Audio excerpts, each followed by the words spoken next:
Yes, people, welcome back to the Half Natty Pod. I think this is the most anticipated episode we've ever had. I'm going to move my mic closer. We have got the Mammoth, See what we've done. Mr. Animal Kingdom, Mungo Radford, in the podcast. And we've got a lot of questions. So literally, I reckon we just start straight away. I'll let Mungo introduce himself, because maybe some of you don't know he is. I don't think that's the case. And yeah, I'm eating a creamy, so deal with it. Sam? What's up, guys? I'm called Mungo the Mammoth. I'm a professional ego lifter and controversial motivational speaker, and that's pretty much it. Jason, have you got anything to add to that? No, I just said Natty bodybuilding's most hated person. Yeah, and in this episode, guys, we're going to find out if he deserves to be hated or people are just clowns. So, I think I'll start with my kind of introduction to you. So, I obviously used to train at B Modern. I had a lot of people saying that you were screaming and shouting and all of this, and I didn't really see a big issue with it. But then some shit went on. I don't know. We'll get into it later in the episode. We'll get into that for sure. Yeah. We'll talk about that for sure. But then I think you were always sound. I think you had a mate that, as I say, I don't know too much about him, but I feel like he was a bit more, what's the word, antagonising. He was quite argumentative, but yeah. We'll basically start from, have you got any questions you want to start on? Because I'm just going to swipe through my Instagram ones, and then we'll just give our answer quickly on it, concise, and then we'll just go down. Because we've probably got 30 questions, no joke. I think you can just start, Joey. I've got no problem. Okay, so I'll start with you, Mungo, then we'll go Jason, then we'll go me, because everyone cares about you. Probably people don't care about us too much. So, Mungo, what is your long-term bodybuilding goal? See, this is something I was thinking about. It's not just going to give you an answer I want to become an IFBB pro. Mm-hmm. I don't really know at this point, to be honest. I just want to continue to get stronger and just get bigger. I know that's quite general to say, but that's not I want to become a pro by 2028 or something. I just want to keep going. You can see how far I go. Do you know what I mean? Are you someone that you'd say you love the training more than the? Yeah, without a doubt. Yeah, okay. I never competed, so I don't know. I like competing more than I'm training because I've never done it before. But yeah, I just love the training. So just see where it goes from there. To be honest, you know what I'm saying? That's fair enough. Yeah. Jason. Fuck knows. To be honest, obviously got one more show this year, and then no more natural shows. So just see. That's why it's called the Half Natty Pod. That is why it's called the Half Natty Pod. That's why it's called the Half Natty Pod. We're getting some lore. Yeah, no. But yeah, it'll just be take as much gear as I can, get as big as I can. Fair enough. And for me, I probably want to be a WNBF pro by the time I've stopped doing it and just basically see how far I can take it from there. But yeah, this is probably aimed at you, Mungo. Can you do a whey paste and cream of rice review? Absolutely fucking not, mate. So the thing is with this, right? I know I seen what you said. You said you don't understand it. Have you ever been really deep in a diet, like skinned? No. Then when you skin, you'll understand it. Because honestly, it tastes like shit in the off season, and it looks like shit. But the further you go down the rabbit hole, you just like anything that's sweet because you can't have it. So even things low calorie ice lollies or whatever, that literally tastes like heroin when you're in deep in prep. Yeah. So you'll understand that. Yeah. I can see that. I spoke to Jason about it just before this, about him having cream of rice, because he originally said he didn't like it, but now he's loving it because he's he's so lean. And I just thought about it for a second. I'm just I can sort of see that if you're that lean. Anything with artificial sweeteners when you're lean is really good. I'm gonna check I'm recording. Yeah, I am good. I'm not gonna answer that. I'm not gonna answer that either. One of them said, "Why are you such a fanny?" I actually don't think you are, so I'm gonna skip that. Why is he? I don't mind answering that. Okay. Stuff like that. And then other ones sort of similar. Why is he a melt? But as I say, I don't actually think that. I think when people watch this and realise you're actually all right, they'll probably fuck off a bit, to be honest. But I just really don't care what they say. And I said this on my Instagram one time. I really for the people watching this. If you don't like me, I really couldn't give a shit if you don't like me or not. Like, there's got to be someone who goes against what the majority of people are saying, Yeah. and that person is going to have a bad light on them Mm. until they step on the stage and they gain the respect from it. Do you know what I mean? Because obviously I haven't stepped on stage yet, so people are going to look at my account and just think, he's just ego lifting. There's no actual proof in the pudding, if you get what I'm saying. So I feel like that's also a part of it. But one thing I would say is, do you think then like I don't know, this is a bit fucking of a weird concept, but do you think like that sort of energy and that like evil energy would come onto you and like, I don't know, potentially impact something of the stage? Because a lot of people, like from what I've seen, are like preying on your downfall. And I'm not even trying to be like a twat when I'm saying that, but like a lot of people are wanting to see you fail. Like how do you work with that? Because someone like me, like I know mentally that wouldn't work for me.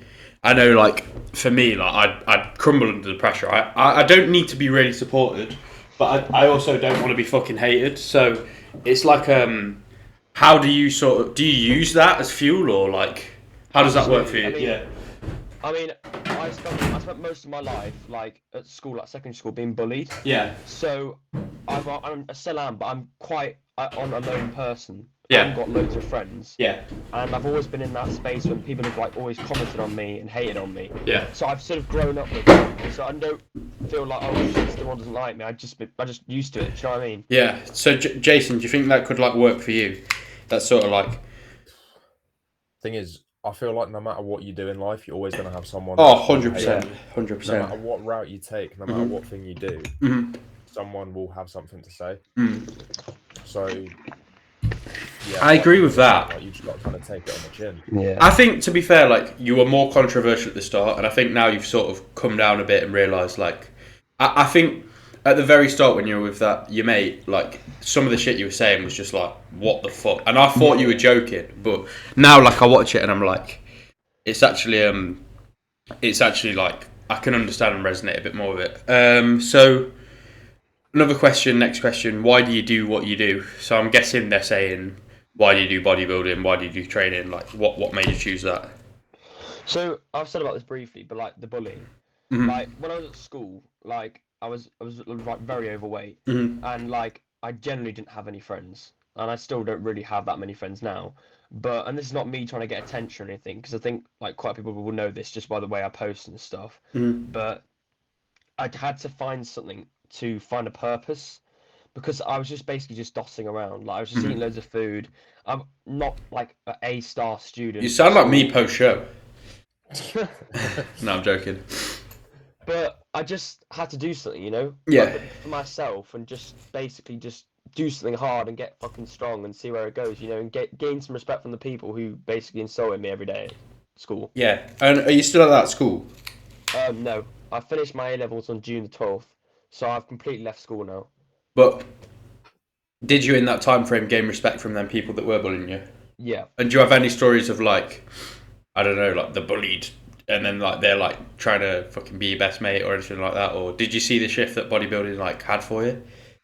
Yeah, but what the bodybuilding did was a lot of those same people who had a go at me started messaging me for help. How do I get muscle? How do I get stronger? So the same people who insulted me, the same people asking me for help. And I think the thing about bodybuilding is, we're at school, and I know you guys are older, like decent but like older than me. But when you're the strongest in your school, you walk around with a certain pride. Do you know what I mean? Because I know that like I'm the strongest in the school. I can just walk around confident. Like I know I've been bullied, but I know I can walk around like that now. Do you know what I'm saying? Yeah, I get it. That makes sense. Like, gave me a lot of confidence.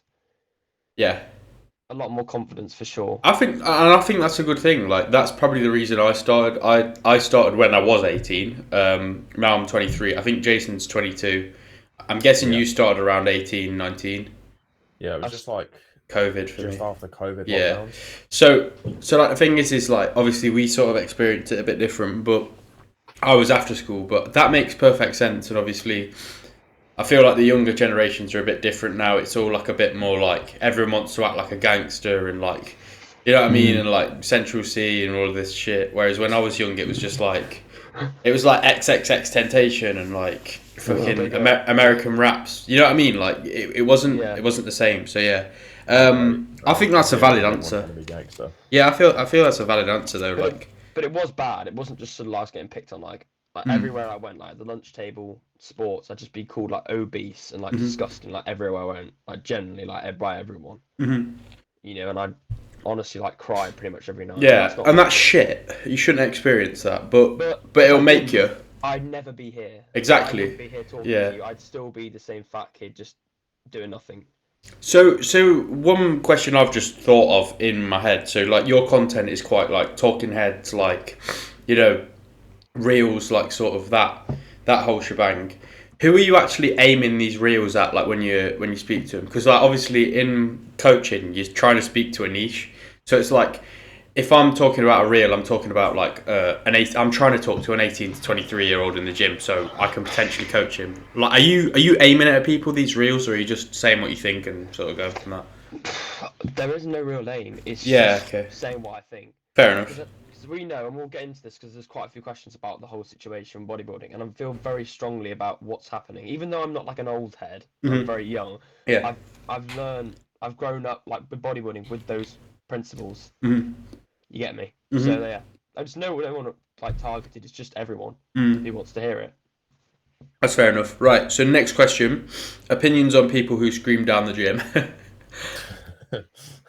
You know these are gonna come. I've never really like. Okay, right. I can tell you that like the side against it, right. The side. What I believe is a gym is a place where you go in and you give everything you've got. Right? Yeah.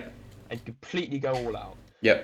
I think what people have a problem with the gym is dominating the space. Mm-hmm. That's the problem I've had with quite a few gyms I've been to, because as you know, I've been back-to-back gyms.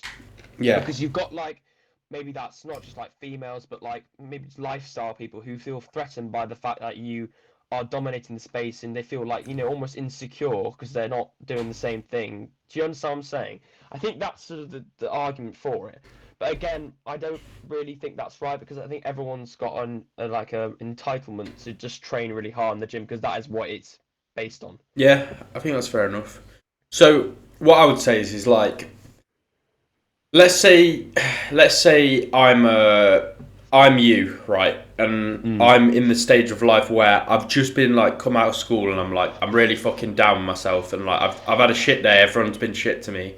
And then I go in a gym, and all I want to do is train, but it's my first time in the gym, and you know what that feels like. Like it's like you're scared of everything, you're scared everyone's looking at you, and you go in, and you see some guy like on the leg press, like fucking screaming his lungs out, like at the top of his lungs.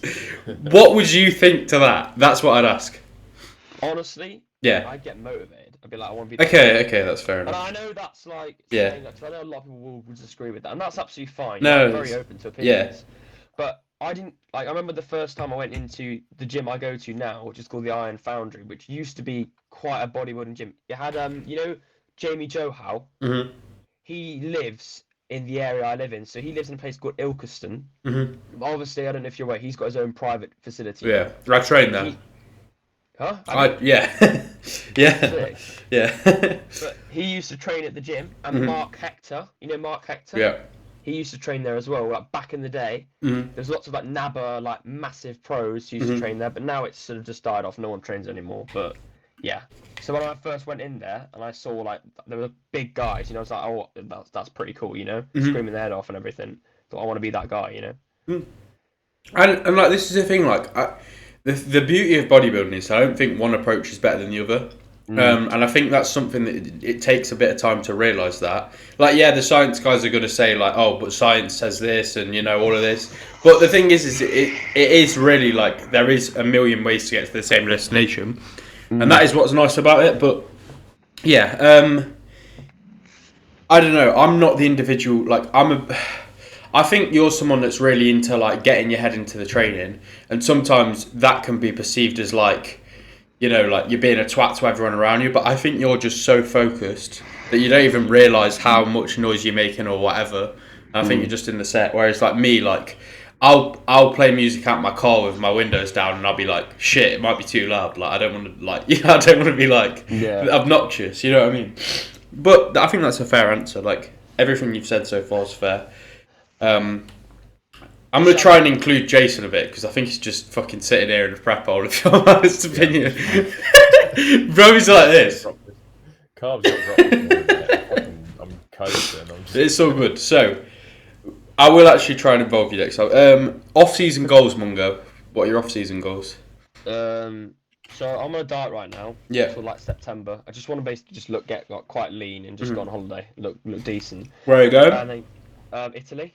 Nice. For 2 weeks. Good, man. I'm going to Rome, Tuscany, and some other place I can't remember the name of, but it'll be nice with my family. Nice. But off-season goals, definitely a 220 kg RDL without a doubt. That's something I really do want. 500 kg conventional leg press, 6 plate per side hack squat, 60s on the dumbbell press. That's pretty much it.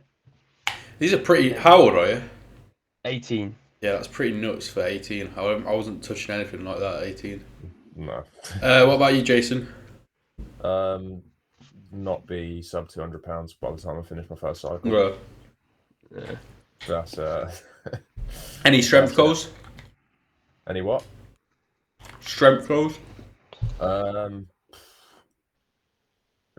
really. The main thing for me is just going to be keeping my joints intact. So I'm not going to set any strength goals. I'm just going to. You got all the BBC for that, though, Jason. Yeah, I was going to say BBC, TB. Yeah. But yeah, no, I reckon. Yeah, I haven't got anything set. I just want to do some stupid shit. Yeah, that's fair enough. Yeah.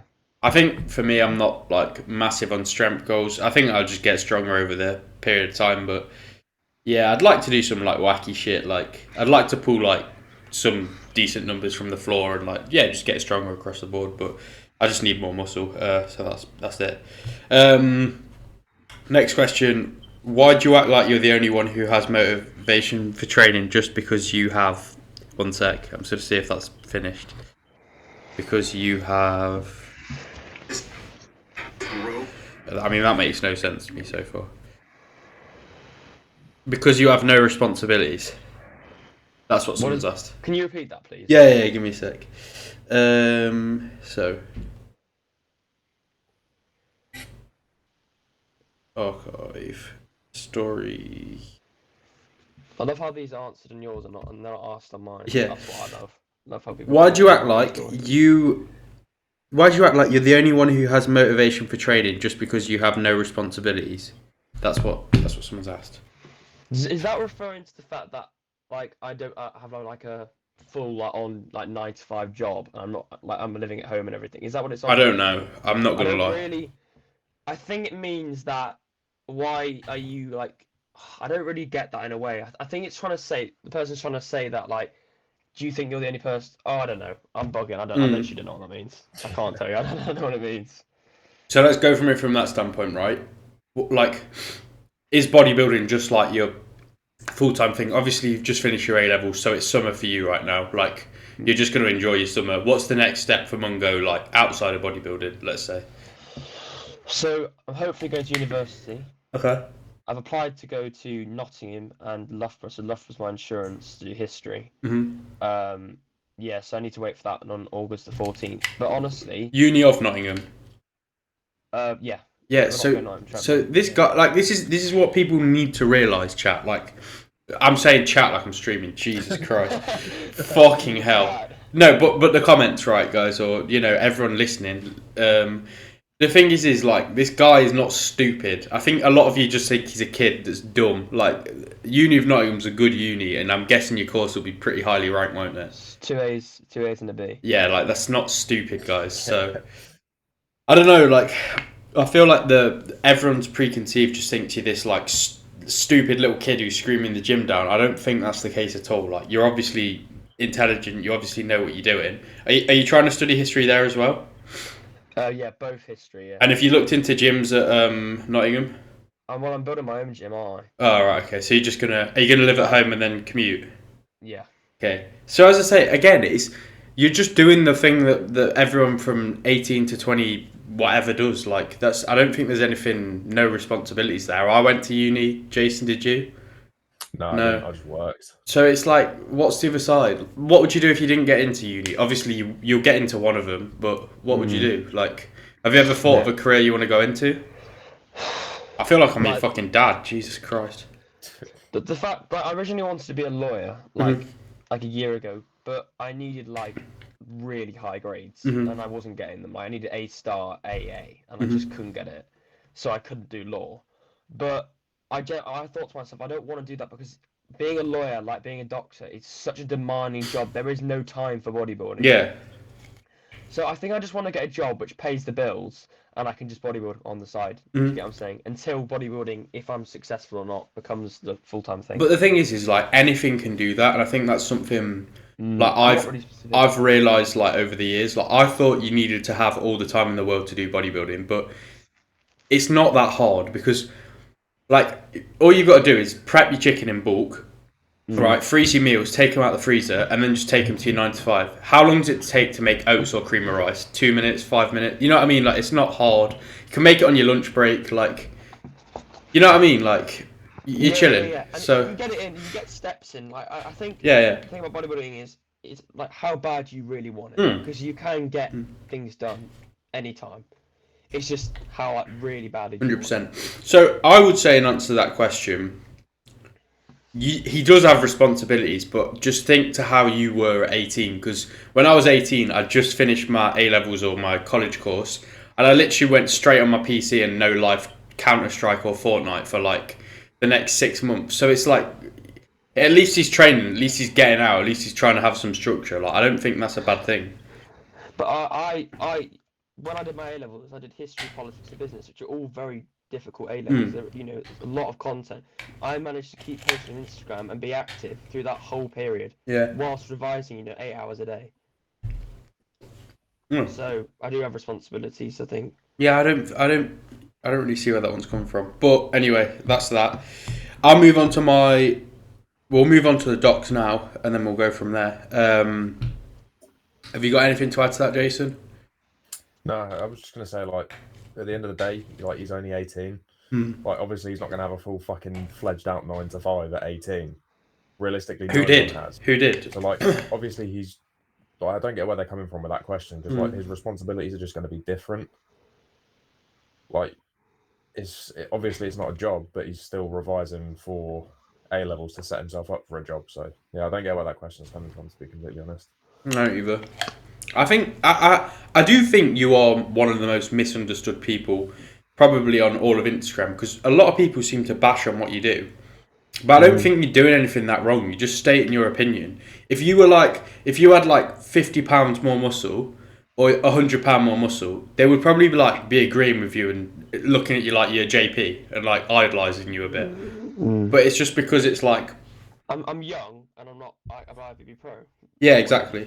I think And that's I'm not like, yeah, then that's just how it is. I mean, when I film the videos and I think I know this is going to get backlash. I know that, and there's certain words I use to get that backlash because I know it basically you boosts engagement. You get what I'm saying? exactly. Yeah. So you're not an idiot. Like this I know is what I'm doing. yeah. This is what I Note thought. this to everyone. It's not like I'm just some idiot. Like I definitely know what I'm doing when I post these videos. Yeah, you're trying to rile people up. It's fair quite enough. funny. It's quite funny actually. It's as I said this ages ago. I put on one of your comments like you or Freddy's. I swear this has to be rage bait, and he got so wound up. But I knew it was because it's just playing Instagram. That's what people do nowadays. But yeah. We'll go on to the ones from the documents. Do you want to read them out, Jason? Because I feel like I've just been fucking yapping on for. Yeah. Yeah, it's fun. Yeah. All right. First question on that is: would you hop on gear if you ever reach a natural limit? Who wants to start? We'll go you, and then we'll go me, and then we'll go back to Jason. Okay. No, not at the moment because I couldn't do that to my parents. That is ultimately the main thing. They are so adamant that I do not take steroids because they think it's going to harm my life. And I just couldn't see the fact I couldn't lie to my mum's face. That's Good. it. That's literally it. How about you? No, never. I don't care enough.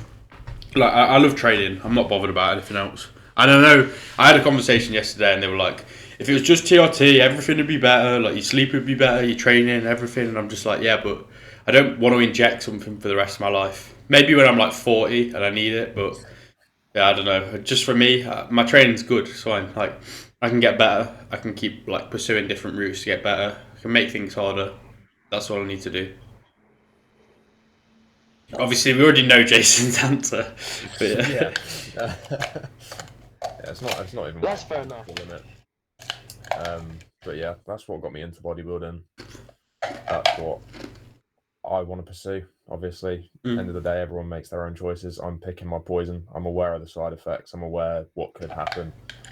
I've had time to think about it. It's been kind of something I knew I wanted to do, but like I said, I wanted to compete naturally first.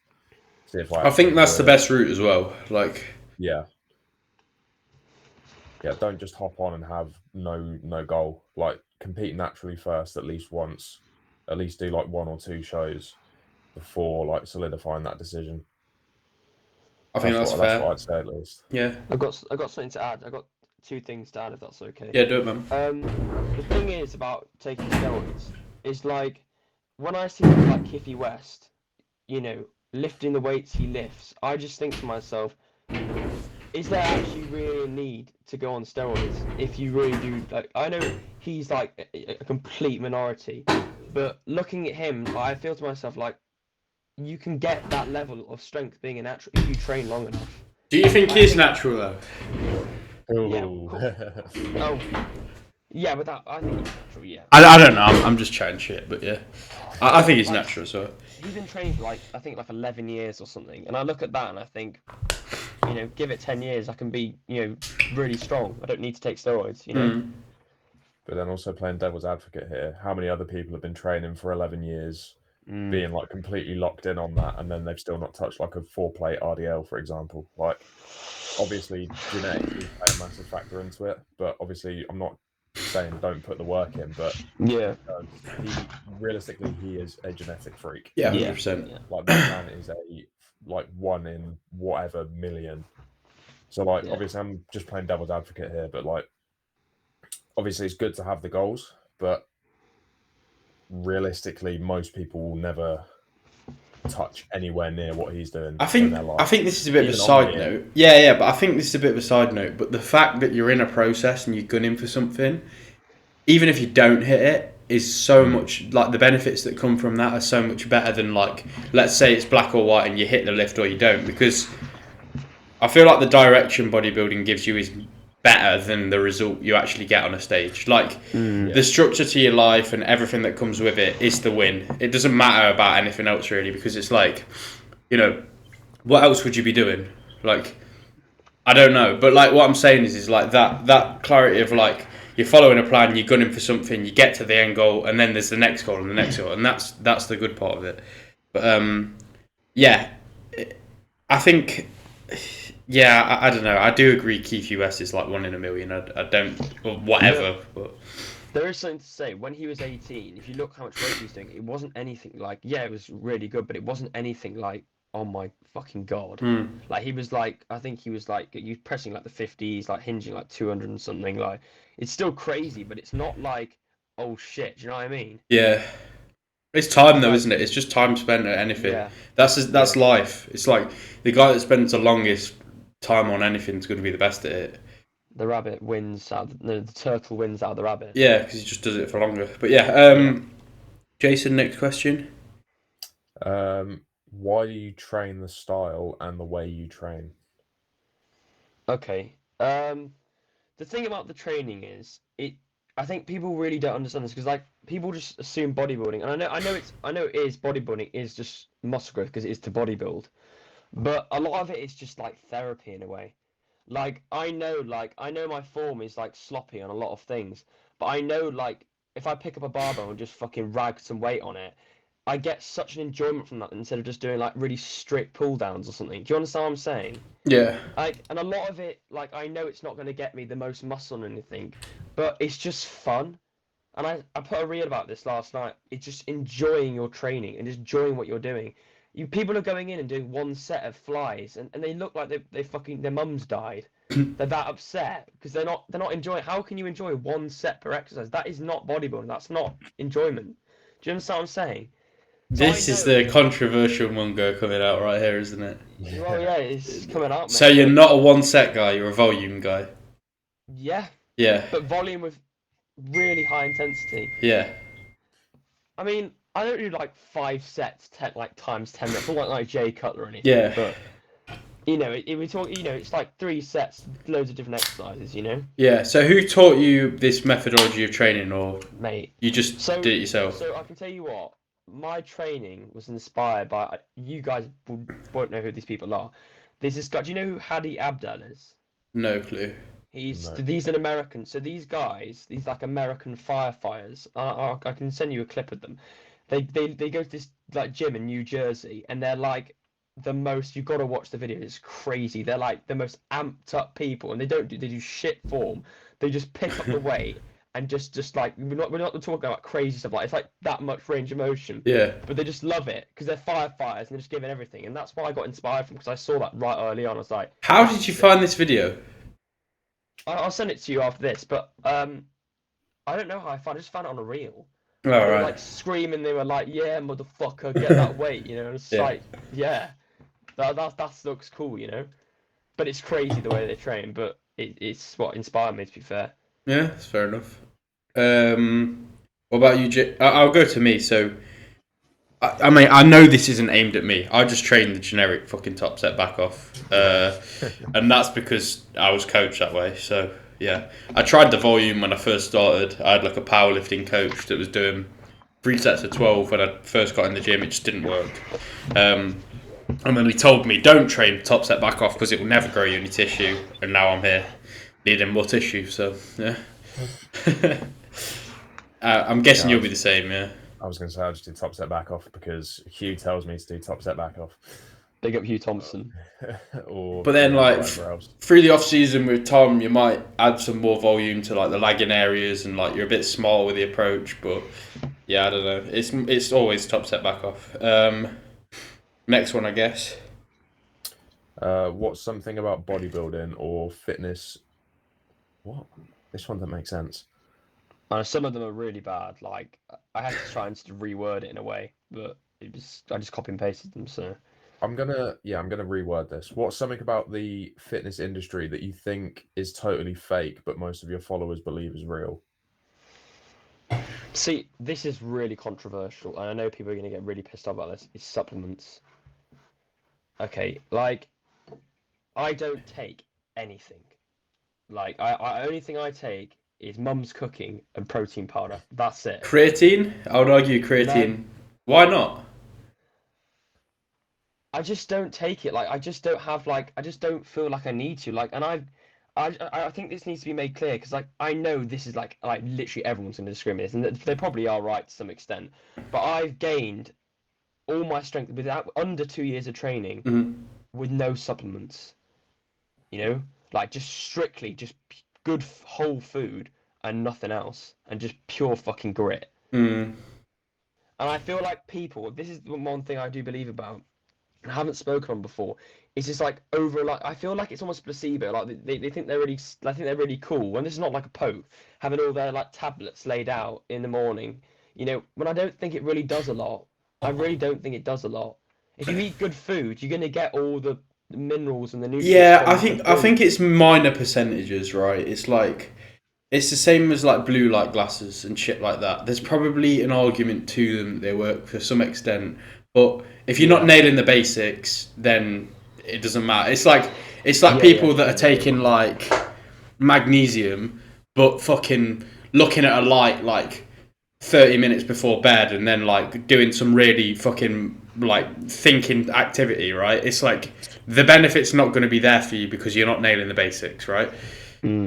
So I sort of understand what you're saying. I would argue creatine like you'd get a benefit from because it's just the most researched sort of supplement, and as well like the cognitive function for creatine as well, like there's more shit than just like, oh yeah bro, it's good for lifting, it's like the Natties steroid, you know what I mean? But that one I'd argue, but I think you don't need anything really. Like there's some things that help. Like if you've got a shitty immune system, something like glutathione will really help you. Like, and you won't get ill for a while. But or something like joint support, I'd be surprised like if the older you get and the style you train, because it's hard and heavy, like you would probably need something like that for a while, like later on down the line, because mate, you're putting so much load through your body. Like your body wasn't designed to take that much load. Like eventually it will catch up with you. I think it will catch up with all of us. Like that is something I want to talk like. Yeah. Just say people just think like everyone just says to me, "You're gonna get injured. You're gonna get this," but no one understands. No, I'm not saying that. I just think it's the warm-ups that I bodybuilding. take. And then I'm not like saying you're taking but the warm-ups, it's for a leg press, right? Let's say I do like 9.5 plates aside. I will do 1 plate each time and do reps to get my knees warm. Like people do not understand. They just think I go straight in. No, I'm not saying that. But what I'm saying is like you're putting a lot of force through your body. We're doing it as well in the off season. Me and Jason are doing it in the off season. It's gonna catch up to you eventually. Like this is what I mean. I was playing football before I was bodybuilding. And my hip flexors were so agile. I could twist and move really fast with my hips. I can't do that anymore because all I ever do is an up and down motion with a squat. Yeah. Right? So I can't move my hips. And like eventually my body will just get so used to it. It's like the use it or lose it paradox, right? That's the same thing there. But anyway, this is a fucking tangent. What was the actual question? What's something you believe is fake? You said supplements. Yeah. Anything else, Mungo? All the science-based shit. Yeah. Period. I actually seen that thing you posted the other day about like tracking HRV and stuff, but then it's like you look the same 2 years apart, and I really agreed with that. I do think to some extent, I know this is controversial as well, but I do think it is just eat a lot and get really strong, without being a complete knobhead and fucking having McDonald's 5 times a day. Like you will be sound, you know what I mean? Especially as a young guy, like you don't need that much to grow. Like no, you need all these shit. You just need to get in there. But this is something that you'll understand because you'll have seen it. This is what Instagram's done because everything's a marketing tactic, and everything's about like this is the thing you're missing to get to here. You see what I mean? And a lot of people believe it, and I've fell victim to it. Jason, you probably have as well. Like I remember when I was your age, I was looking at things like Tonkat Ali, like Shilajit, or whatever the fuck it is, or like JP test boosters. Look, they might work, I don't know, but if I'm the guy trying to sell it, and I get 5 people that have never trained, and I take them to train, and I say like, right, you're going to sleep at the same time every night, you're going to lift hard and heavy, and you're going to take my supplement. Of course, their test is going to increase. Of course, it is, because it's like. You're literally doing everything naturally to increase their test. And then you're selling the whole product on the basis that these 5 people have took your thing and it's naturally increased their test. You see what I mean? Like, that's the industry. That is it. That's all the supplement industry is. But I think something about the fitness influencer world that is fake is everyone makes out like their life's super happy. And I'm telling you right now, it's not. A lot of this shit in bodybuilding is suffer and struggle. Yeah. The training is hard, and as well, like when you're in the off season, you don't want to load so much through your spine or this or that. Like you probably go into a lot of sets thinking, really can't be arsed now. You know what I mean? Yeah, like and Jason, you'll be the same. I was the same in the off season. And then on prep, you're doing your cardio and you're like, I can't be bothered. I need something to get me through this. Or posing rounds. Jesus Christ. They were the most boring thing in the world. But it's all worth it in the end.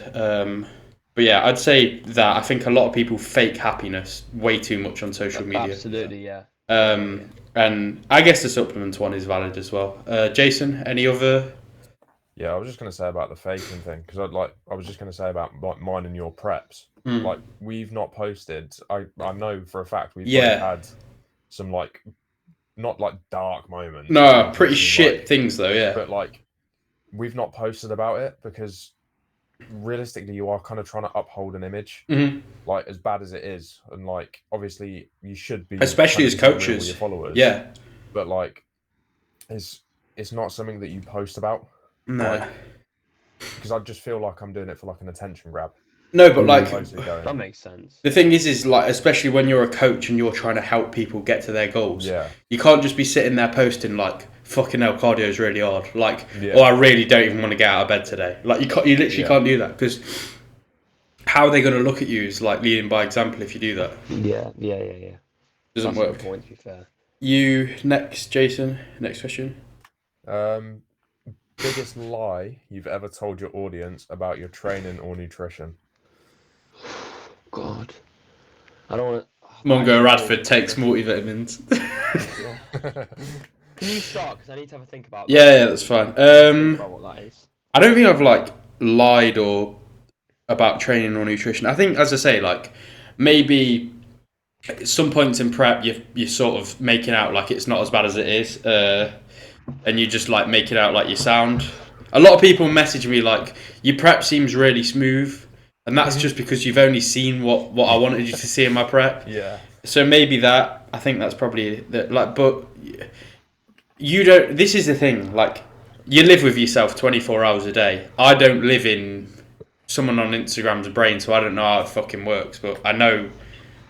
You know what I mean? Like, I know how much I struggled at points. I remember, like, 6 weeks out, I had a complete wobble, and I said to Tom, I was like, I don't know if I can do this. Like, I'm, like, so many weeks out from my show, and he's like, why are you thinking that far ahead? Like, you just take it day by day, and it's fine. But, yeah, it's not really a lie, but, yeah, that's probably what I'd say. It's not... I'd never lie about training and nutrition. I would never use fake plates or, like... cheat on my diet. Like if I cheat on my diet plan, I'll just be honest with it. I think that's the only thing I've never lied. Like I've never Yeah. said, like I think what I've done before, I preach a lot of like motivation, like when you start strong, you finish stronger. There have been sessions when like I've been doing a hinge and it's just gone completely fucking wrong and I've just left the gym. Yeah. So I've been very many, but like I've posted like a video saying, you can't give up and everything, and that 99.9% done, that is true. Yeah. I've done like a stiff leg and I've just fucked it up and I thought I can't fucking do that. I've got to go home. I can't mentally get myself back into that spot. Yeah, I think that's fair. I think everyone's probably done that at some point. Yeah. That's the thing I'd say, yeah. Jason, you think any lies or... I don't think I've ever lied, realistically. Like, it's not... Yeah, it's not something I'd do. Like, integrity-wise, I don't like lying. Yeah. So, like, yeah, it's not something I'd ever really do about training or nutrition. Like, yeah, fuck knows. That's fair enough. What we'll do is, if that ends, we'll just do another one, and then if you need to eat, we'll pause it, and then we'll just record the pot Yeah, I too. was going to say 15 minutes, got a lot of questions. That's so good. I was going to say, supplements, we've already answered that one. So we can just skip that. We just take probably vitamins and shit like that. Whatever's on our plan, L-carnitine, that's the only one. Oh, that's yeah. like I remember controversial. I messaged Jason about that ages ago. It's like, is that Natty, bro? He had like the injectable. It's like, and he gave me like, he sent me this video. Like, it's like a 2-hour video explaining it all. It was like 15 minutes, mate. I think I got the attention span to sit for a 2-hour video. Yeah, not on prep. Makes sense. Engineered Muscle, sponsor me. Yeah, good fucking luck, mate. JL10. Code JL10. Made by bodybuilders, by bodybuilders. No, I need to get bigger first. Yeah, so Mungo, what do you think to that brand? Because that is right up your avenue. I've used some of their stuff and it's fucking good stuff. Like, I don't need it, mate. Their Dream Sleep is honestly the best supplement I've ever used. I was taking that on prep. Holy shit. My sleep went from fucking dreadful to like knockout. Like, honestly, that stuff's really good. Anyway, next question, I'm sure. Would you collab with others as we're collabing? Yeah. Exactly. Yeah, that's answered, yeah. All right, next question. Nice and easy. How do you get yourself back into the gym after losing your passion and love for it? God, that's a hard question, isn't it? Have you ever lost your passion and love for it? I think you will. I'm not gonna lie. Different things though. Yeah. I think you can lose your love for a certain point, but you'll never lose the passion. It's always going to be there. Yeah. It's just, I think what happens depending on like your situation, like if you're like, someone's died, or you're going through a really bad mental spot, maybe the love for training does decrease through like external factors. But I think the passion's still there, and I think when those like grey clouds gone, it comes back. If you get what I'm saying. See, I think what happens with bodybuilders, and not even bodybuilders, gym goers, especially like us, right, I think you'll learn to train and you'll just keep training for a long time because it just becomes a part of your routine. Yeah. I don't think it's about passion or love. I love training and I'm passionate about training. I'm not passionate about bodybuilding and like getting on stage or anything like that. I just love the training and I think that's what I'll always do. So if I don't bodybuild, I'll still train and I'll still aim to take reps or progressions every week because that's something that's just ingrained in me now. Yeah. So I don't know. I don't think it's a case of passion or love anymore. I just think it's a case of routine. I still love the gym and I still love training. I love chasing a number, but yeah, I don't know. I think At some point, it's just routine for me. I think.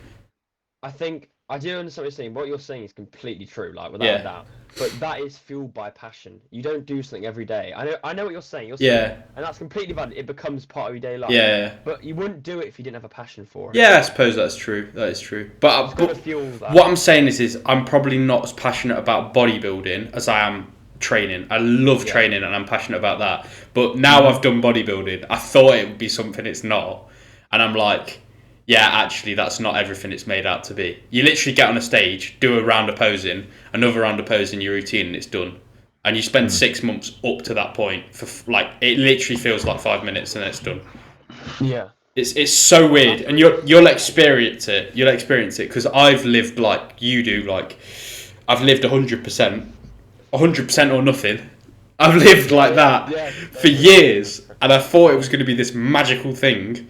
And you do it, and you're just like, yeah, that was cool, but it wasn't everything. Like you'll get there. But Jason, losing passion or love.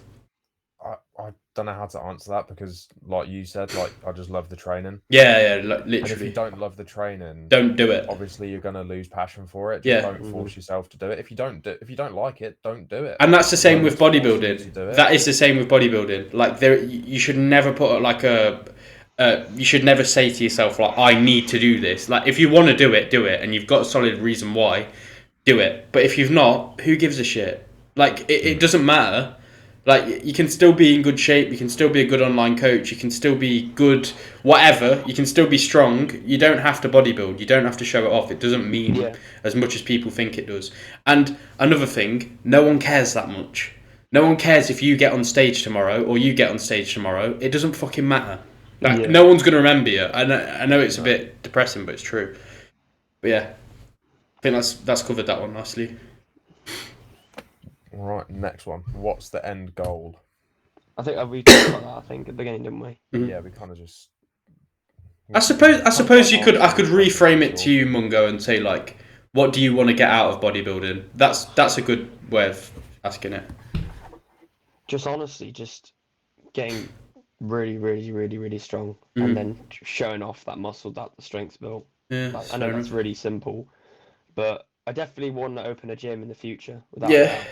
Because I want a massive part of my account is bringing back old school bodybuilding, and I want to make a gym which facilitates that. You don't get the rules there are no fucking rules. Yeah, but I think what's actually happened in this podcast is, I think a lot of people have a vastly different opinion on you because they've actually figured out your story, and that's one thing that you should be telling on your socials, in my opinion. Like, if you literally sat down on a short form reel and made it concise and just was like, look, I was a bullied kid, I came into the gym, it gave me respect, and now I want to help people do that, even if it was free, like, and you don't care about the money. I think people have gained so much more respect for you because they've actually realised where you've come from. But what you do so well is you rile people up and you go like, you're training like a fucking idiot, and then it offends them, you know what I mean? And then like they just get wound up by it. But I don't think you're just playing the game, and I think that's what people need to realise. But yeah, honestly, the cream of rice video, mate, I posted it. I was like in the bathroom, I posted it. Came back half an hour later. Oh, you've got no idea. Yeah, I know. It's just like, wait till you do a prep. Yeah. 15 likes. James Hollingshead commented, that Ganabolic guy. Yeah. Well, I'll make you some good one. You know what it's like. I was just like, yeah. I didn't realise it was going to get that much. I didn't think it was going to get that much. But this is kind of like the in what I was playing was like the games. We'd always call some like, or like the nerdy community. you'd be called a skid because all you were doing was just like trying to wind people up and just say these controversial things to get people in and like rage bait them in. But I think you're just playing the game. But so end goal for you is just get as strong as you can and showcase as much muscle as you can naturally. What about like what? Let's say in 30 years' time, you're the old guy in the gym telling people you leg pressed all these plates and deadlifted whatever. Let's say you could leave a legacy from your Instagram. What would you want that to be? Don't train like a bitch. Fair enough. I think that's valid as well, to be fair.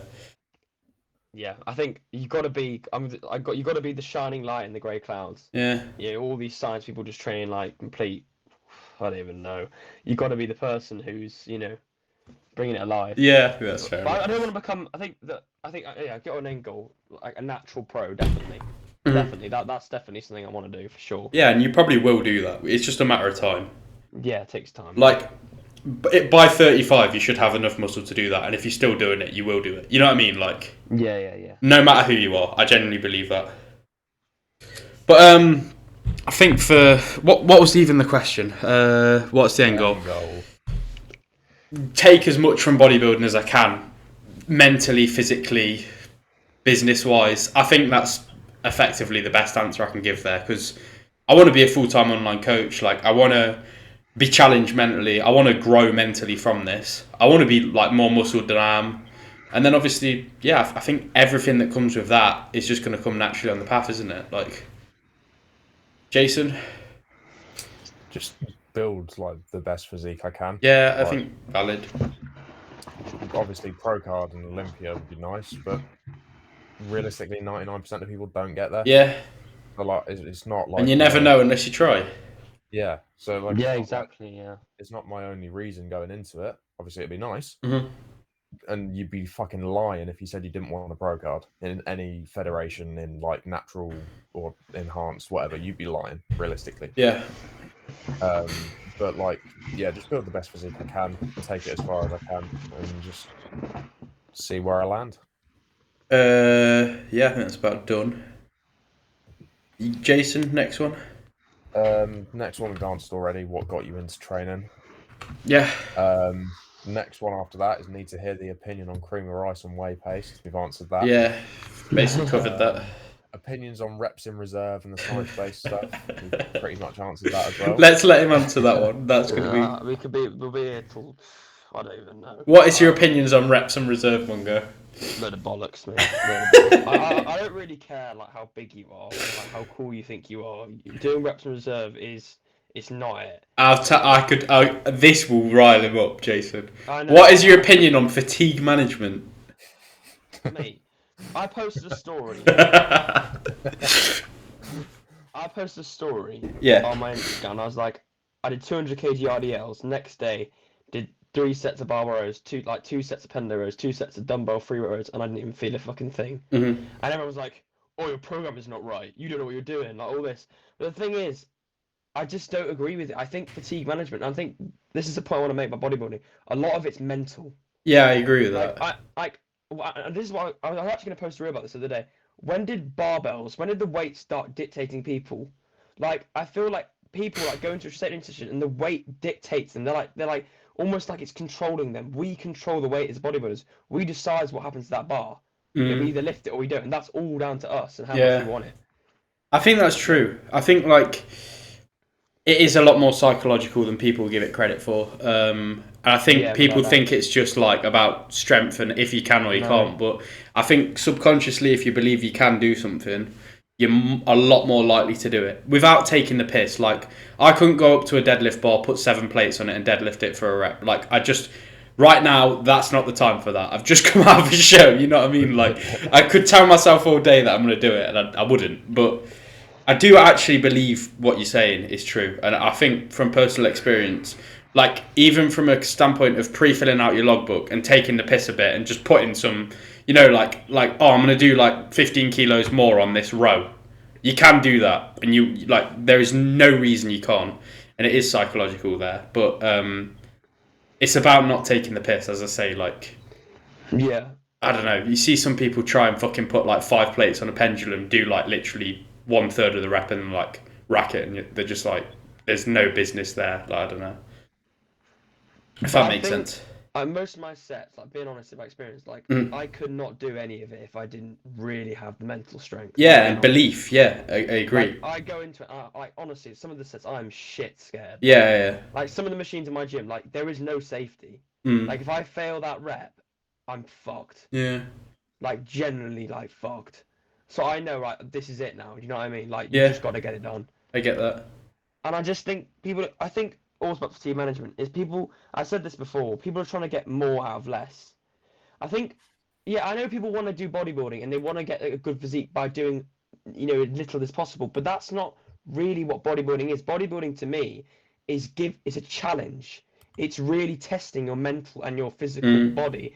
No matter if it's going to give you more muscle or anything, it's about going in there and just fucking giving some effort. Coming back, eating your food and be like, oh shit. This is exactly what I circled back to earlier. Remember when I was saying, like, no matter whatever else comes from it, it's giving you that, and it's giving you a purpose and a structure. So even if you placed dead last every show you ever did, at least you fucking tried, and at least you've had something to do. You know what I mean? Like, yeah, absolutely, yeah. Right, what we'll do is, anyone still watching, I'm pretty sure this might be an audio one. I should probably start uploading these to Spotify. I'll pause the recording here. We'll get a new link. Jason, if you need to eat or whatever, if you need to eat Mungo, and then we'll go there. So yeah, I'll pause it now and then we'll go back. Right, we're back, guys. Jason's eating, so I'll take over the questions again. Did we do the "Do you really train to grow muscle or other reasons" one? No, we didn't. Well, I mean, it's pretty obvious you train to grow muscle. I don't think you train for other reasons, do you really, Mungo? Well, strength maybe. Well, I do train not just for muscle. I train for just, as I said before, I mentioned this before, just therapy and just enjoying it, and just having some fun. Yeah, that's fair enough. Yeah, I think that's covered. I train for muscle. I train to enjoy it. Yeah, I agree with what you said. I don't know. I'm guessing this is based at you, Mungo. But thoughts on Sheffield lads? Well, yeah. So these guys. So I'm not sure if you're aware of them. There's like there's 4 lads in Sheffield who are about my age. Yeah. And they wanted a shout out, so I've got to give them a shout out. Okay. But I think I know who these are, but yeah. Zane Story, Kanan, Sonny Young, and George Creel. Those 4 lads, honestly, I'll tell you now, they train really hard. I don't know who they are. I'm not gonna lie, but it's just a bit, they really do train hard, and yeah, big up those lads. They do train hard. There you go, guys. You've got your shout out on the podcast. Up the boys. What are you? Oh, here we go. This is definitely you asking this question because you've just made a reel on it. So, what are your thoughts on deloads and devolumes? No, that was actually a question I got when I. Yeah, so I've had a few people message me this morning about it. Yeah. I don't know if any of you have seen I've seen it. Yeah. Deloads, I don't like the word deload. First of all, I think taking a holiday with your family or that's absolutely, I do that all the time, mate. But a deload is basically people do like one set of cable pull downs. Oh, I feel a bit sore and fuck off for 2 weeks, because it's just people just basically just being really, really like just being a bitch. That's all. So, have you ever took a deload or a devolume? No. Never. Would you take a week off training? Never a week, no. But I've only been on holiday, and that's the only times I've ever taken off from training. Okay, so like, let's say you're absolutely fucked and you've been training for like 16 weeks. What happens then? Do you just keep going? Yeah. Okay. And I know that's like, I do understand, like, for example, like, you're Jason, right? Yeah. You've both been in a long prep. Yeah. Right? And you're light, you're lean, and I can understand you having like a week off, and that's completely understandable. You put the work in. But I don't think that's like a deload. I think the word deload has become so misconstrued in modern world. You know what I mean? It's basically these kids who just do nothing and take it really off. But you guys have done all the work. Fair fucks if you have a bit of a break, like you went to Salou in Spain, with your girlfriend and your family. Yeah. And that's that. There's nothing wrong with that. It's completely fair enough, mate. You're going to compete there anyway, but you just had a holiday. Yeah. Well, I can't see what's wrong with that. No, I think so. I think I'm gonna say my off season last time I was probably deloading like every 4 or 5 weeks, but genuinely, I was fucked. Like, I had a session where it was like 2 sets of RDL into pendulum into leg press, and it ripped me off so badly. And now that is probably a problem of the programming and like the way it was. And but I couldn't have got through that. Like, genuinely, I can train pretty hard and I can grit my teeth and get through it. But that session, I remember every Sunday I'd do it at BMod, and it used to absolutely fuck me. Like, that was probably the toughest training I've ever done. But maybe that's personal dependent. Maybe you can recover a bit better than me because every session's like that, mate. Yeah, like that used to fuck me up. So yeah, like I don't know. Maybe it's just interpersonal thing. But I needed a deload probably every 5-6 weeks. Jason, did you ever? When I first started training, I didn't know what the fuck a deload or Yeah, I didn't either, to be fair. So when I first started training, I never took them. And like, obviously, I just kind of trained through it. But yeah, recently, I think halfway through prep, we took a deload. Yeah. And like, obviously, for a prolonged diet setting, they have their place. And like, obviously, I know you hate the word fatigue, Mungo, but when you are dieting for a prolonged period of time, like, you will get fairly fatigued. And I feel like it is needed to kind of wash that off. And like, you'll see it. You will see the fatigue shift, especially in your lower body. Like, you'll see a lot of water shift off when you do take either a deload or a devolume, and you'll just look a lot sharper. The devolume, though, I will never be able to do that. I don't care if I'm like 50 kilos. I can't go into a session and be like, I'll do a bit of this, bit of that. You see, I actually understand what he's saying there. 100% or nothing. It's 100% or nothing every session. What's really going to fuck your head is if you get a coach and you do peak week training, because that shit is so weird. My coach, I've sent you who I'm going to get, and that guy is not about that life. I can't remember who it was. Lion. Oh, yeah. Team, yeah, Lion Evans. The Welsh guy. Don't know if Jason knows who that is. He was coached by... He's been coached by JP, Kuba, when Kuba was actually not how he is now. Yeah.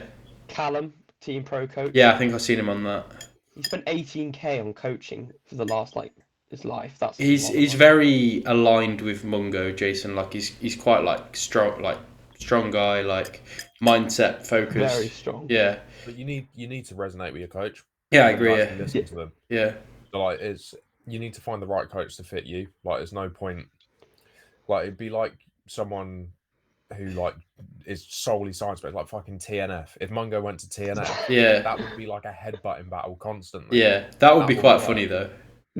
I'd like to see you on a call with TNF. That would be quite a funny. Oh, I comment. You know Elijah Mundy? Does you know who that is? No. Jason, you know that is. So he's like TNF's best bud. And I commented on the video. He was like, "You don't need to train that hard to grow muscle." And I said, "But you train reps and reserve. You never know what it's fucking like to train hard." And then I got about 1,500 comments like, "Ego lifter." And I was just like, oh. So I stopped doing that now. I did that right at the beginning. I think that's what you're on about earlier about being controversial. I stopped doing that now, going into comment sections, just battling people. There was that one time on like Josh Jenkins' post, was like, I mentioned Harley Pritchard, and I was just like, you're like a pussy or something. Yeah, so what happened with that guy? Because I said, I remember a time he was saying, come down and train at my gym, to you and Freddie. Yeah, give him like a verbal G. Yeah. No, we're down now, me and Harley Pritchard. Yeah. He's gotten a lot nicer as a person, I think. And I think this is what happened with me and you as well. I think at the beginning you were quite skeptical of me and what I was doing, but I think you realised like it's just like genuine and true because you followed me back. Yeah. So I think with me, when that Freddie guy was in the picture, I think you were a bit more antagonising, and I think you were trying to get in arguments like all the time you could. But I think now, I think you're actually voicing your opinion, and I think like I think it's human nature to sense bullshit, right? And I think before I could sense something was off and it wasn't you, and I thought you were just trying to wind people up. Whereas now, like, I think you're still playing the game on Instagram, but I think you're actually saying what you think. So I think that's valid. Like, I think everything I say is playing the game, even if I like it or not. Yeah. But but the thing is now you can tell in your reels you're not saying things for the sake of it. Like, I know what you're doing when you say like stop being a pussy, or you know what I mean. You're trying to like wind people up, but I do think you're actually saying what you think, which is respectable, because a lot of people aren't. A lot of people are just saying what they think. Yeah, what they think the right thing is, right? But yeah. So deloads and devolume question done. Jason, I guess you're probably on the same page as me. Off season deloads and devolumes, sort of when you need them. Yeah. Don't take the piss. Yeah. When you feel battered, if you need to, take them. Yeah. What's the? Hold on. Go on. Can I just say Yeah. one thing about D-volumes? Yeah. So, I saw a reel last night by this guy called James Byers. I don't know if anyone knows who he is. I know he is. And he was talking about D-volumes and taking one. And I put a comment in. He did respond to me, but he didn't really answer my question. I said, and this is what I believe, if you have time off in the gym, and the whole point of a D-volume is that you gradually like go back to the weight you did previously, right? I said, what was if you go back after having a week off and you do the same load, but you did before you had the break, but you might get a few less reps, but you're exposing yourself back into that load immediately, and then the next session you're back on track again. I think that's something that I've done when I've had a break. I might have got like -3 reps, but I know I'm back on that load again, and next week I can just do it for the same or more. Do you know what I mean? So I think they would argue like you're in a more vulnerable position from injury if you're straight back into that load. That's what I think they would argue. But like the approach I had when I would do D-volumes was like I'd come back and I'd do like the back off set. So I'd just do one set and then I'd do like the reduced load of the back off set. And then I could still try and beat the numbers because I'd just be like, well, I got 12 last week, so now I'm going to get 15 on only one set, but it's the back off weight. You see what I mean? Yeah. I wouldn't half the load. I would never go back from a deload and go into a D-volume and go like, right, I'm going to do 50% of the load. I'd do the back off weight and try and beat it. Yeah. Because then training's still progressive, right? But that's just what I think. Like, I know what you mean. But as I say, I'd like to see you vlog your peak week training because it will really fuck your head. Because you're literally going in to get a pump. And it's like you're just doing this like really slow eccentric, really like pause, slow concentric. Like you're just trying to feel the muscle, and it's fucking weird and it's so boring. Because you can't train to failure.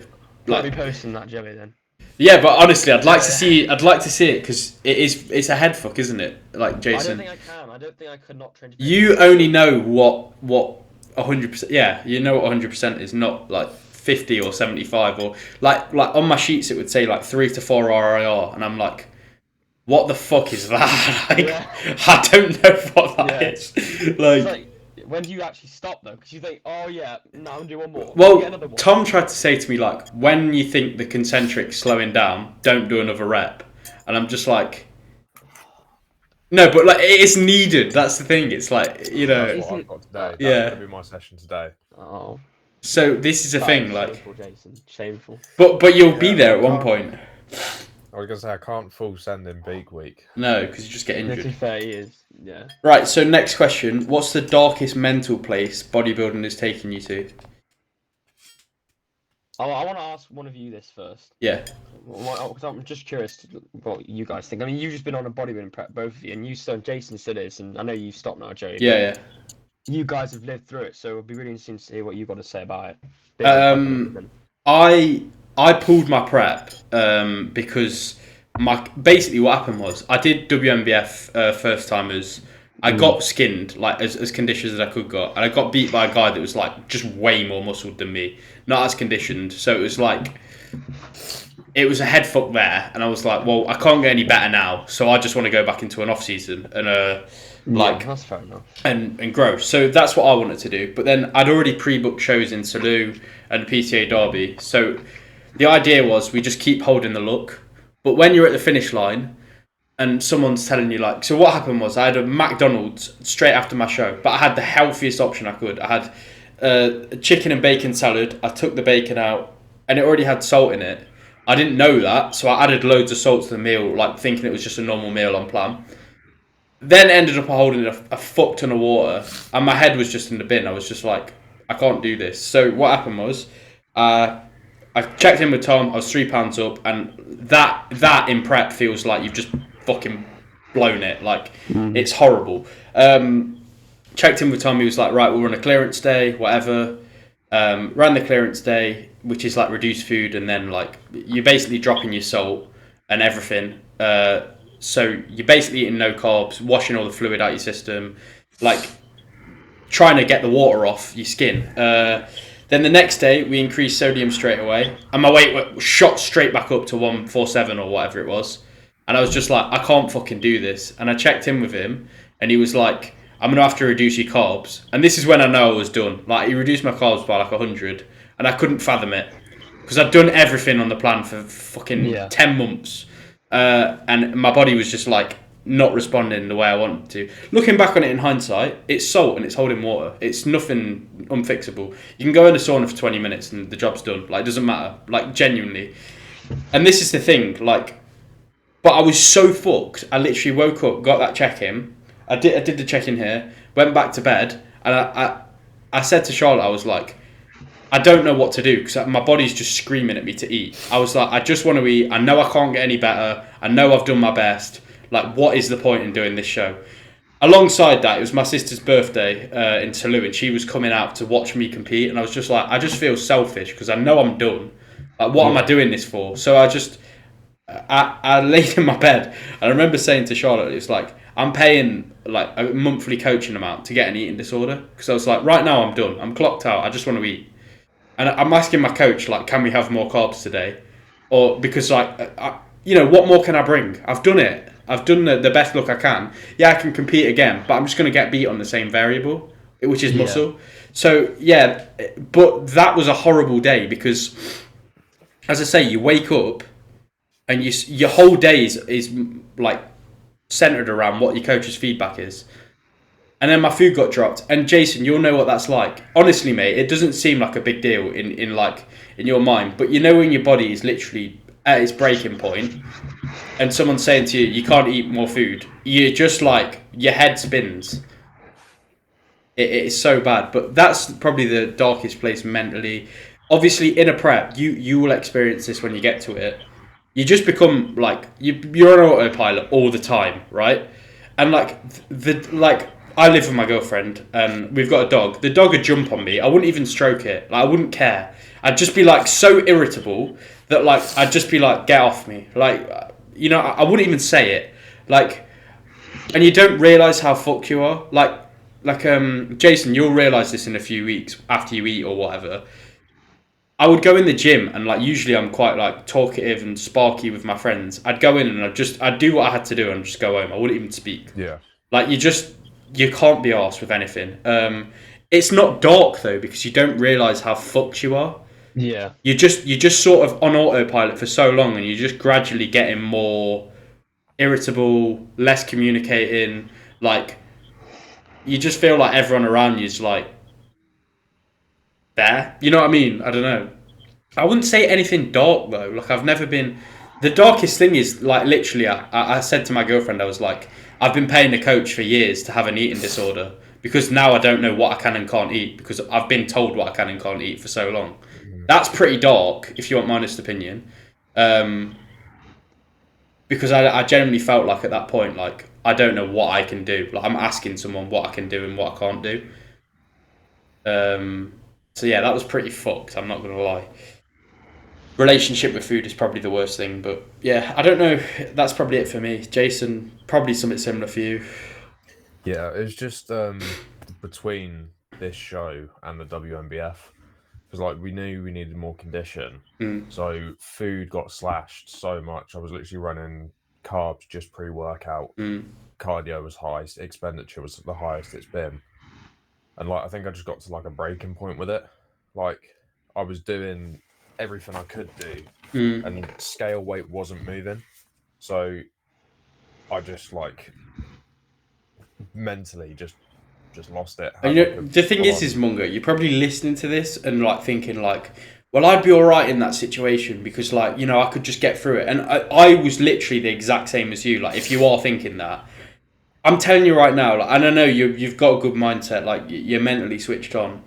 This prep, like the back end of it, is fucking wank, especially like in between the shows. That's the hardest thing because you're at the finish line and then it's just like, well, I've done it, but then I've got to hold the look or I've got to keep going for 2 more weeks to get to another show. And yeah, 2 weeks doesn't sound like a big deal, but that feels like 2 fucking years, doesn't it, Jason? That Them days 2 weeks feel like, fucking dragged. oh man, like I would look forward to getting into my bed every night. That's how shit the days were. Like I'd have my final meal, right? I'd already be showered, like everything sorted. I'd have it and I'd just crawl into bed. And every night my head would touch a pillow and I'd go, thank God I've got through another day of that, because that was so shit. Like, and this is why your why in bodybuilding has to be solidified. Because if not, what's going to get you through that? What is going to get you through that? You won't push yourself through that. Yeah. If the reason isn't strong enough, you will clock out. Like, obviously, me and Joey mentally are clocked out. Yeah, we carried on doing what we needed to do. Yeah. But if your why isn't strong enough, you'll clock out, and then you'll just either binge or something, and that's where you call it. Don't try and go back into it after that point, because it's unsavable. Yeah, like, don't push yourself past that if your why isn't strong enough. Like realistically, the hardest part of training for you right now is just like bullying yourself into doing the sets, right? But in prep, you have to pretty much bully yourself to do everything. Like at stages of it, you have to just force yourself to do things you don't want to do. Like even every subtask. Yeah, even talking to people, like getting up, like mate, this is how bad it gets. You will literally look at your shoes, right, and your shoelaces undone, and you'll go, I don't have the energy to fucking do my shoelaces. I can't be bothered. I can't even be asked to bend down, right? Like making the bed. That's such a simple task.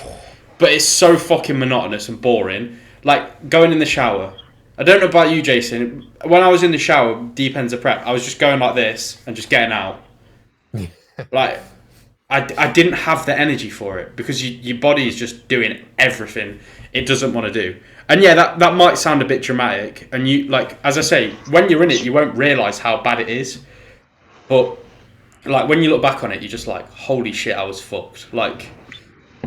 And the hormones, like post-show, like you want to eat everything in sight. Your body can't tell yourself it's satiated. So literally, post-show, like if you can't control it, you will just go in a shop, eat something. Oh, I'm not full. Eat something else. Eat something else. Your body literally can't tell yourself you're full. Yeah. So man, there's so much shit with it that you probably don't realise. But yeah, but you'll get it and like you'll see it when you do it. I don't know when you're planning on competing, but there's. The prep, like I always used to say, like, I'm a guy that likes dieting more than off season, but no, I don't think I am anymore. I like the holiday diets or whatever like that. That's easy, but prep at the back end is fucking brutal. So yeah, that's probably our answer. I'd say, I think the hardest part of it is when I started like talking to camera and stuff, because. Mentally now, I'm very strong in terms of Instagram and people who comment on me. But back then, when I started posting, like the comments I got, like they did break me, and that's what made me harder. Do you know what I mean? Like people, like I posted a video like, yeah, I did really well today. Guess I'm saying, oh, you look autistic. You know, all you do is egoless. You know, you need to quit the gym and all this stuff. And whilst now that's just like an everyday thing, I don't care. Back then, when I was like a year into training, like it really did upset me because no one like, and still now there's very few people who support me on Instagram. Very few. There are people, but it's a lot of it is negative. I can see all the reshares. I know what people are saying, and it's fine now, but it's still something I have to live with. But I know me being myself, like I can't act any other way. I think like to counter that though, like I don't know where I saw this, but I saw this like celebrity give advice. Like, if you were like going out and like you're in a social setting, you wouldn't go up to people and go like, "What do you think of me?" You don't care. So it's the same on social media. They're just spouting bullshit because they're not happy with themselves. Like it's just honestly a reflection of them. And I know everyone always says that, but it really truly is. Like what person doing better than you is going to criticize you? Yeah, absolutely. None. Or what person doing what you've done is going to criticise you? Yeah. Because they understand it. They know what you're trying to do, so... But it's always the people who have got no profile picture and a private account. So but that says a lot, doesn't it? I look at that and I think, I know Jimmy something commented you're eagle lifter. I mean, who the fuck are you, mate? Yeah, exactly. You've got no pro picture. You probably RDL 2 plates. That answer you've gave there though will change dramatically. Probably, it's just one of them things. I used to be the same. Like when I was your age, I didn't even want to post my physique. I was scared to even do that. So the fact you're posting talking reels is you're a lot further along than you think. You know what I mean? But yeah, Definitely got over that. yeah, I think that's pretty much covered it. Next question. What's your thoughts on the culture of today's society? Hookup culture is ass. Student drinking culture is ass. Junk food is ass. Vapes are ass. How have we normalised such disgusting behaviours? I mean, what do you think? Because I've got a strong opinion on this. I think. What do you guys think? I think people are sheep and they'll do what people in front of them are doing. I think now I see so much. A lot of teenagers want to like look and act like adults, and I just can't understand that. Like, I know when I was a teenager, everyone wanted to drink and like try and be an adult, but you're just wishing your life away. Like when you're a kid, you want to be a teenager, and when you're a teenager, you want to be an adult, and then you get to adulthood and you just want to reverse it and go back. So it's like, I don't know. I feel like people are just trying to act like adults, and I think that's why this is happening. But yeah, like I don't know. I think it's dog shit. If you want my honest opinion, I've lived like that. I've gone out. I've done all the drinking and all of that shit. It's pointless. I don't like it. So yeah. I think the thing about that is, I think I don't want to get political on here because I don't want to get cancelled or anything. But I'm not. You do. But I think that whole culture of like drinking and stuff, I think it's definitely got a lot more prevalent as the years have gone by, for sure. And I think you're definitely right in saying people are sheep. I think at school, like, as you know this, like, if you do bodybuilding, you know, and you guys know this more than I do in terms of how isolated it is, how terms you have to just basically, you wake up, meals, cardio, steps, back to bed, train. I think the way the world is now, that's such a minority, and the way that Instagram and TikTok like make people perceive that it's like loads of people. The amount of people who actually do what we do is so few. Mm-hmm. Do you understand what I'm saying? And like, it's not widely appreciated. Do you know what I mean? And I think with the culture, the hookup culture and stuff, it's such a clash that they just can't understand it. Do you know what I mean? And also the fact is, I think it's increased because there's a lot more. I was talking to my parents about this a couple of days ago. This comfort culture, I call it. The fact is, like, you've got all this, and I don't want to get political because I'm really trying not to. With all like the people, like 20% of the people claiming like disability benefits when their left fingers like hurts one day, you know, and people who are in these schools that I've got mental health problems, you know, when they're just facing the hardships of school life. Yeah. And I think that is directly flowed into bodybuilding and everything, and life and culture, because people are just, they don't want to accept that things are hard. I agree. I agree with that. I don't know. I think the mental health, you're treading on eggshells. That shit. Yeah, I'm not.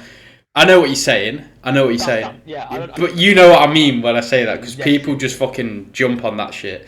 But I think I do agree. Like, I think now everything's the easy route. I actually spoke to Charlotte about this last night. I think I'd like to go back to a time where a phone could only call someone and text someone. And you know, life would be a lot more simple.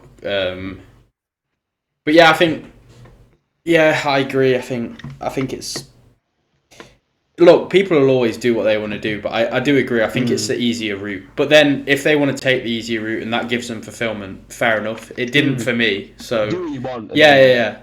Jason, what do you think?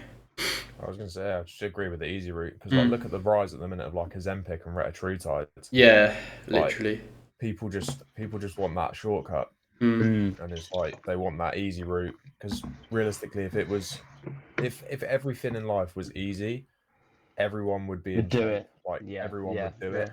So it's like, completely. Obviously, there's going to be things that are more difficult than others, but everyone will just pick the easiest option, and that just happens to be going out, getting slashed, spending hundreds of quids on bags each weekend, and then moaning that they've got no money for anything else. Yeah, that sounds like a lot of people I speak to be honest.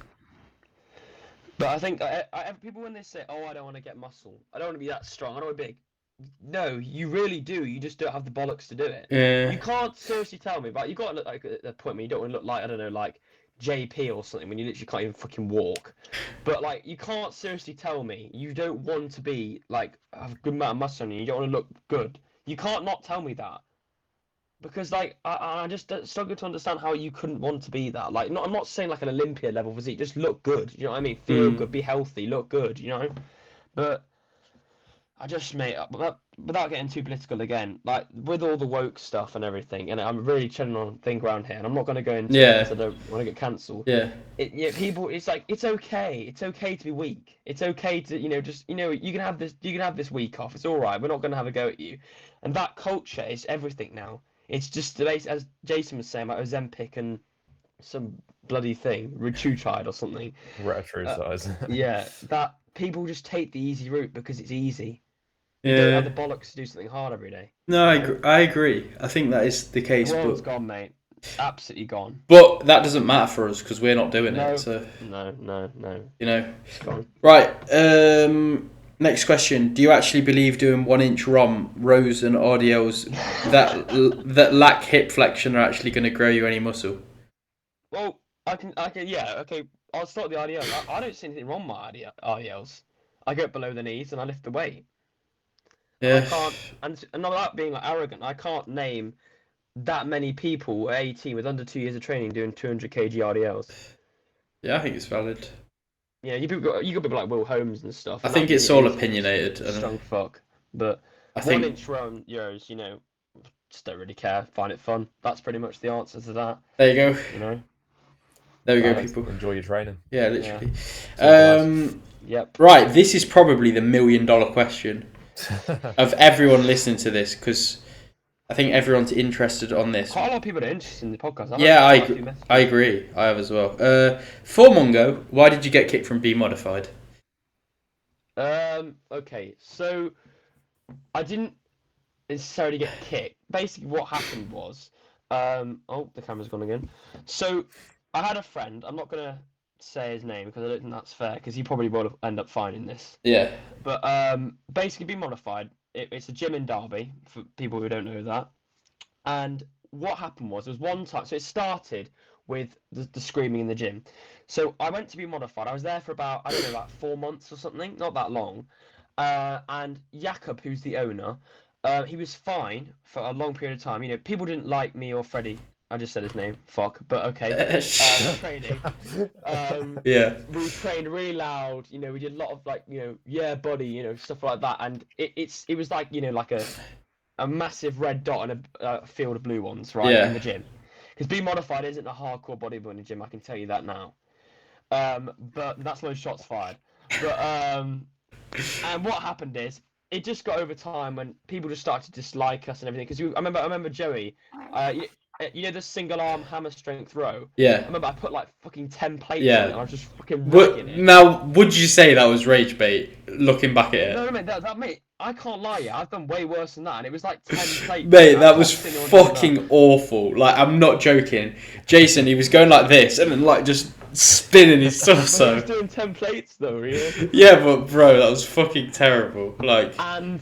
That happened and stuff like that. Just stuff like that. I remember like on the Nautilus shoulder press, like 3 20-kilo plates and breaking them. Like I wasn't breaking the machines, but it was like sticky and the Dutch is like 4 plates. And Jakob was just getting so pissed off. Yeah.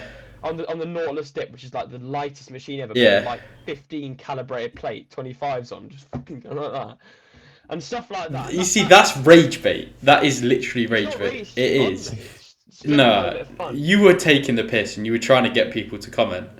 No, I wasn't. I just enjoyed training like that. It was fun. Fair enough. Just having a bit of fun. Agree to disagree, but yeah. And what happened was when it started, and this is my bad, and I'll say this to Jakob, and I do apologise for this.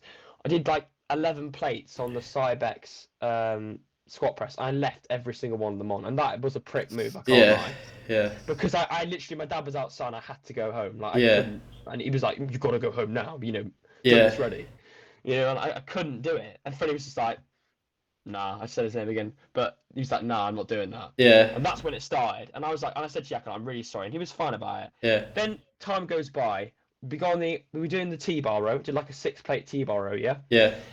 Put every plate on one side the Smith, and that was a few days before I left. Mm-hmm. And I didn't realise it was that bad because I just thought, but I didn't really think someone was actually gonna have to unwrap that. Do you know what I'm saying? I thought it was just like I didn't think about it. Yeah. And that was my fault. But then what happened was, I messaged Jacob because he was like, he put something on his story. Yeah, he put on his story, "This is how you T-bar properly." And he Yeah. was like, 4 plates really start. I was like, I'm 17. You don't put if you really wanted to help me, you'd message me Yeah. saying you need to do this. You don't put it on your story to humiliate me. You're just being a prick. Like, I'm being honest. And then I messaged him, I was like, "Do you want me to leave? Because I don't think this is appropriate." And he was like, "Yeah, I'll get rid of your pass tomorrow." And that's when it started. I rang my mum and just like, "I can't be here anymore." Because obviously that culture at that gym, it was so toxic. I walked in, I just knew I was hated, Yeah. and I just thought, I've got to get out of here. I've got a gym which is 5 minutes from my home. I've done all the fancy kit. I've had enough. I'm getting out. Yeah, it's fair And enough. he didn't kick me out. He was like, "You can stay if you want." I was like, "Come on, mate. I'm not Yeah. gonna stay, am I?" So I had to cancel, and that was a fucking nightmare. I messaged you about it, cancelling that direct debit. Fuck me, that was Yeah. difficult. Charging my mum all this money and everything, it was crazy. But yeah, that's the story. I didn't get banned. I can still go back theoretically now, Yeah. but definitely not, mate. And just for the record, guys, I think B Modified is a good gym. Like, the kit is good and everything. Yeah, it's good, yeah. But yeah, I do see what you mean. I remember just thinking, like, what the fuck's sort of gone on here? It was a bit of a shitstorm, but I do think you fueled the fire a little bit with the training and Yeah, I mean, I'm not just sit here and be like, "Oh, it's not, it's not like my fault at all." I yeah. did some stuff there which wasn't particularly, appropriate, and But I think but you learn it's from not it acceptable either. and you move on. It's not the end of the world, is it? Yeah. Right. Next question for the Mammoth. When analysing training biomechanics, what percent of lateral flexion would you recommend for a single arm row? No, it can't be a question. That is genuinely a question I've got anonymously. Nah, someone's taking the piss there. I don't even know what the fuck any of those words mean. Can you try and answer any of that? Like, generally, like, can No. you, Jason, try and answer one of that? I've no idea what that means. I can't be arsed. How low it is or something. Yeah, I've got a solution. You get a dumbbell and you row it. That's it. Yeah, That's the solution. I'd be pretty. I wouldn't be opposed to that. Simple. Right. Easy. Next question: when you do eventually get injured because your form on everything is shit, will you do your own rehab or will you go to a physiotherapist? But can you say that again? I didn't hear the last bit you cut out. When you get eventually injured because your form on everything is shit, will you do your own rehab or will you go to a physiotherapist? Brackets science. Bracket science. I don't think I'm gonna get injured anytime soon. To be fair, as I said, I take my warm-ups very seriously. And that whoever that is, I mean, fuck you, because you're just preying on my downfall. So Yeah. Okay. that's pretty much it to that. That's that one answered. Part 2 on that question: do you think your ego ruins your training? Would you be willing to drop the load to gain more stimulus? Nah. I love it. Yeah. So again, that's pretty simply answered. No, I'm not going to entertain these people who just, Yeah, that's fair. That's I fair. know it's a podcast, but like, I think it's very clear that I just don't care what these people are saying. So The next one's just a joke. I'm guessing. Basic physiology will explain how screaming during your set will ultimately. I think he means like disrupt or affect your breathing pattern. Have you considered this? no, I can perfectly brace when I'm doing movements when I scream at the top, because I always take air in when I get to the top as well. So I Yeah. don't have a problem with it. Okay. That's pretty much it. Last question: do you have a day job? Not yet. No. Not yet. I'm trying to find one right now. He is 18, guys. Cut him a bit of slack. Yeah. Right, I think we are literally on the last question now. So why do you think you're not welcome at many gyms? I think arguably save the best question till last there as well. Not gonna lie. Well, the thing is, right, I left Be Modified, and me and my friend tried to find another gym. Yeah. Okay, so I'll tell you a funny story. There's this gym in Derby called Iron World Gym or something. Yeah. And mate, when I tell you this area is fucking dodgy. Yeah, I know exactly where it is. Do you know where it is? Yeah. I don't know if Jason, because Jason doesn't really like. Do you know where it is? Jason, just think Luton in a city. Yeah. Mate, and the first day I went in, there was people with balaclavas outside looking at the cars, just like, mate. long day. And also, Yeah. so we walked into the gym. This gym, I'm telling you, it's shut down now, I believe. Completely derelict. Yeah. There's a guy having his hair cut done in the reception. There's no staff. There's like 15 trillion cardio bikes in a room. The toilet is literally like there's a fucking fist through the toilet. It's completely like debris everywhere. Yeah. Half the equipment's broken. And they're just people like these like guys just like delivering Coca-Cola cans throughout the gym. And it was Yeah. And yeah, that's just self-explanatory. And then I went back to the Foundry. Yeah. How long did you last in that gym? 2 sessions. Yeah. Any other gyms did you try? Yeah, we went to one it's near Ultraflex. I can't remember what it's called. It's sort of like tucked away. It's in that industrial estate, but it's like, you know when you go to Ultraflex in Derby and it's left. Yeah. It's like right. It's called. I don't know what it's. Can't remember what it's called, but it's like a little gym. And as soon as I got in there, like they were like, "You can't film," and I felt like I was gonna get beaten up, so I left after 10 minutes. They were like, "Look." Whereabouts is that? I'll find. I can So find in it. Derby, you've got Santino's, Physique Evolution, No. Full Force, Iron World. What's it called? I don't know. I'm going to be right back though, so I'll let you two chat and figure it out because I'm bursting for a piss. So I'll be right back. I ain't got a clue. Yeah, I'll find the name of it. The only What are you two trying- things I know in Derby is Ultraflex and Be Modified. That is literally it. You train at Corpus Conditioning, don't you? Yeah, over in Rushton. Is it a good gym? It looks quite good. Yeah, it's good. Yeah, it's a good gym. It is like the kit's always getting upgraded as well, so it's Whereabouts is it? good. Rushton. Okay. It's like half hour from me. It's not too bad. Whereabouts do you live? In Northampton, Oh yeah. Okay. so it's like pretty central. It's like an hour and a half from Derby. Okay. It's quite far away actually. I didn't realize you lived that far away. Yeah. My knowledge on Derby gyms is nil. Alright, I'm back. So, I will just have a look quickly into this gym and then we'll probably wrap it up. Derby gyms. Did you just find it on Google? Yeah, I'm trying to, mate. What's it called? JD Everlast, the Fitness Mill? No. It's a lot. Oh man, I can't remember this. Iron World? No. Is it one? I'm gonna look on the map Yeah, that's cool. and I'm gonna have a look. Obviously, Be Modified. That needs updating, that does. That is really old. Atlanta gym. Yeah, it could be That's that. it. That's the one. Yeah. Atlanta. Yeah. So what was that like? It's really weird. I've actually never looked at that. Most of it's broken, and it's like we're talking about 1980s kit. And Yeah. it's super hardcore. It just didn't fucking work. Yeah. And you got in there, and the atmosphere. I put the tripod out, and I've never seen an atmosphere like that. They were looking at me like they wanted to kill me. Like you get into this guy came up to me. He's like, "You can't film in here. We don't accept filming." Yeah, that's the type of place you probably would get beat up. Yeah, mate. The look, Joey. If you were there, like, Yeah. you were there, mate, you saw what was going on. These guys, like, they like to pull out something. Like, it was crazy. Like honestly, that wouldn't surprise me.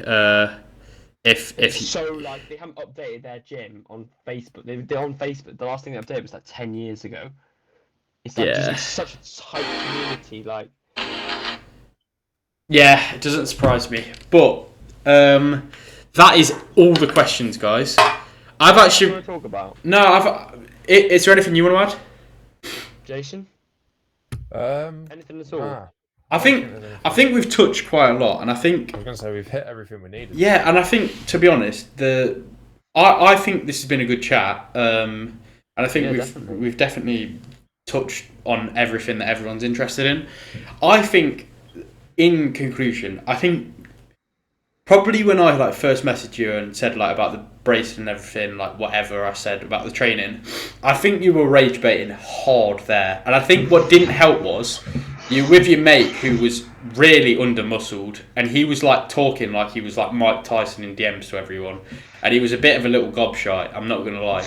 Now, that is just my honest opinion. I think he was really fucking mouthy, And I think if he'd have carried on, like, I wouldn't have done it. It's not my kind of thing, but someone would have fucking genuinely done something to him because he was acting like a little shit. Like, and I think you probably, when you were around him, were maybe doing some of the sort of same behaviours. I'm not saying you were like as bad, but I think never like that. I was always like, can we stop doing this? yeah, okay, yeah, and I think you can. I'm not a competition person. I don't want to. I think you can see that now because what you posted is it's harmless. You're not really harming anyone. You're just putting your opinion into it and insight, and yeah, you're just going from that. But one thing I do think that might happen with you is you might shift your approach to training over the next few years just to try something different because you might train the way you do and get to a point where you're so strong or whatever that you can't progress anymore.